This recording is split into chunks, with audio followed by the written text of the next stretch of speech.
Hi everybody. Well, I did something today that I've never done before.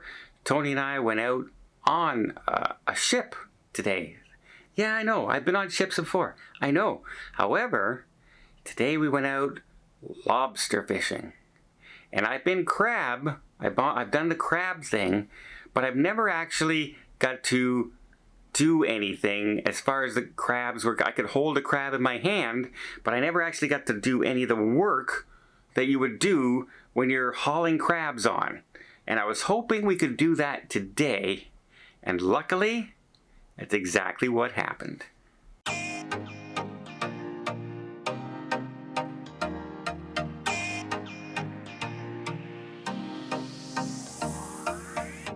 So today we're in Portland, and we decided to go out on a lobster boat. Tony bought some tickets online, and we met a friend here in Portland who's a local resident, and away we went. Now, this is a smaller excursion. I think the boat is limited to, I think, 12, maybe 15 people, but it's very spacious on board for us, and it was a converted lobster crab boat into a tourist boat, the Lobster Tours. And I believe the name of our ship was the Lucky Duck, but I'll put a picture of it here, right here. And we set sail, had a nice talk with the deckhand, who we thought at the first was the deckhand. We had a captain and a deckhand, and they were talking all about the area and the seasons and what to expect and all that. Turns out, she's not the deckhand. A little bit of a special treat. We got the owner on board for this tour. I won't say why, because scheduling conflicts, and she's the owner. So yeah. So introduce yourself. Hi, my name is Caitlin. I own Rocky Bottom Fisheries, and we take people out lobstering every single day. And we had a blast. So I'm going to show you what we did right now. And I felt a little guilty, but I'm hungry now, and I'm going for lobster. That's right. We were on the boat with the owner of the boat, which was a little special and everything. She said she's a little rusty doing some of that stuff. She didn't look rusty out there at all doing any of these things. Now, we when I go on a crab fishing boat or an excursion like that, normally what you do is they'll go on and they'll do everything. They'll roll up the traps, they'll throw out the hook and pull in the traps, and then they'll hold up the crabs for you, and they'll put them in the tanks, and they'll measure them, and they'll just show you what the crabs are, and they'll walk around. And it's really fun to help because they tell you some great stories as well, especially if you're on the Aleutian Ballad up in Alaska, which was one of the deadliest catch boats that was out there that's been converted into a tour. Well, on this one though, because it's a smaller boat, a smaller crowd, we got to handle some of the things on board. So we got to get right up close with things like the lobsters and the crabs that were in there.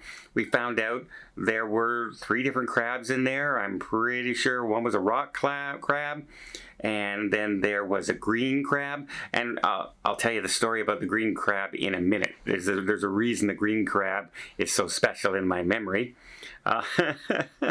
But we also, we got to bring out the lobsters. We got told how to tell if it's a female or a male. We figured out how to measure the lobsters to know whether or not you're allowed to keep them at the right size, etc., etc.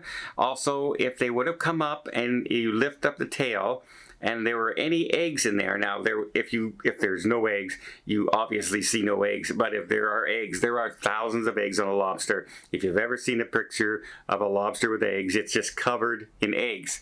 And they will mark that lobster as a breeding lobster and then place her back in the water. And from that moment on, that lobster is always safe. They're not allowed, you're not allowed to take a female lobster that's been marked as a breeder. Because some females come and they never breed. So when they discover one that's a breeder, they never ever destroy the lobster. I thought that was amazing. I did not know that, and that was some great information to have.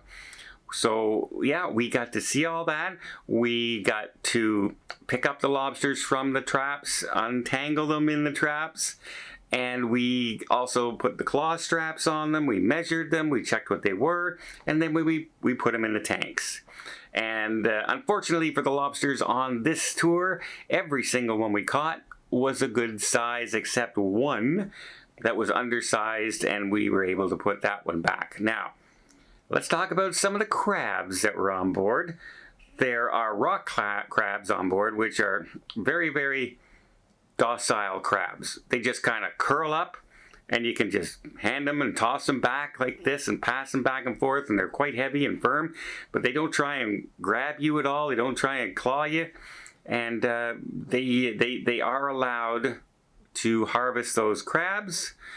We didn't keep any crabs today, so we put the crabs back in the water. They were just doing the lobster tour. It's the end of season for it, and this isn't really a real lobster boat. It's a tour, so quite often they'll put them back. They'll keep a few and then they'll put them back at another time.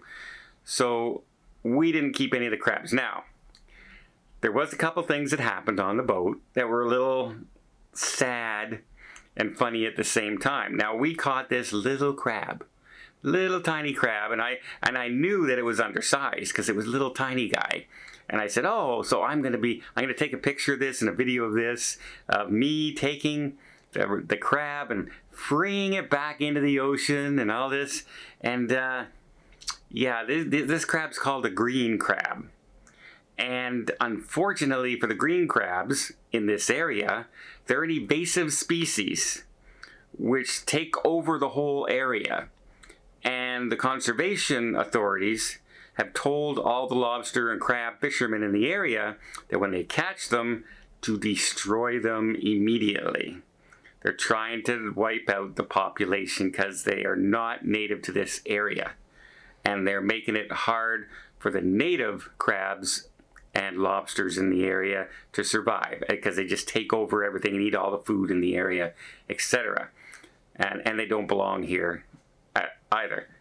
So, yeah, as I'm doing this, they kind of take it out of my hand, and I said, oh, no. And she says, okay, everyone turn around.